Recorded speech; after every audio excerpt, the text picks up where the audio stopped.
అందరికీ హాయ్ అండి. Welcome to nine cuisine. ఈరోజు మనం పాలకూరతోటి పెసరట్లు చేసుకుంటున్నామండి. చాలా అంటే చాలా బాగా వచ్చిందండి టేస్ట్. దీనికి ఏమేమి కావాలో ఎలా చేసుకోవాలో మనం చూసేద్దాం. ముందుగా అయితే నేను ఇక్కడ రాత్రంతా నానబెట్టానండి పెసరపప్పుని. ఒకసారి కడిగేసుకొని మనం ఇలాగా వడపోసుకోవాలండి. అయితే తర్వాత ఇక్కడ నేను 2 కట్టలు పాలకూర తీసుకున్నానండి. 2, 3 సార్లు బాగా కడిగేసుకొని తీసుకున్నాను. నేను ఇక్కడ ముందుగానే వేడి నీళ్ళు పెట్టుకున్నానండి స్టవ్ మీద. ఇప్పుడు దీంట్లోకి మనం పాలకూర వేసేసుకుందాము. ఇలా చేయడం వల్ల మనకి పాలకూరకి ఉన్న పెస్టిసైడ్స్ మొత్తం అన్నీ పోతాయండి. రకరకాల మందులు వేస్తారండి బయట.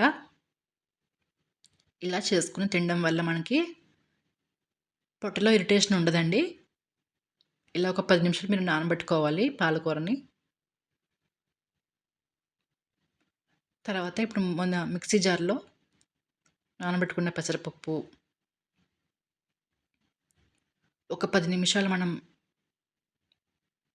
నానబెట్టుకున్న పాలకూర వేసేసుకోవాలి. ఇందులోనే కొంచెం అంత కొత్తిమీర, పచ్చిమిర్చి, జీలకర్ర, ఉప్పు వేసేసుకొని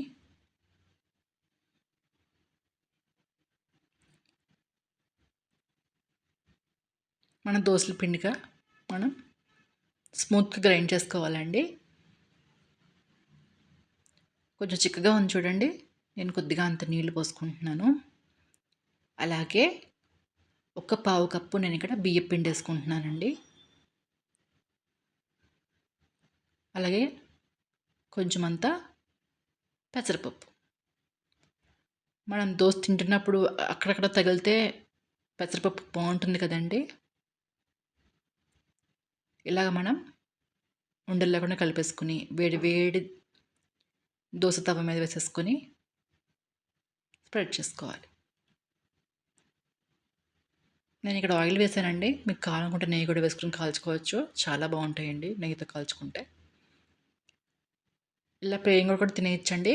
లేదు అంటే ఇలా దోస వేసుకొని మీరు పైనుంచి క్యారెట్ తురుము, ఉల్లిపాయ తురుము కూడా వేసేసుకొని కూడా చేసుకోవచ్చు.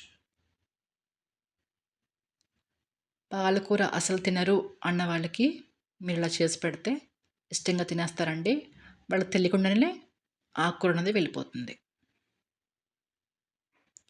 ముఖ్యంగా పిల్లలకండి.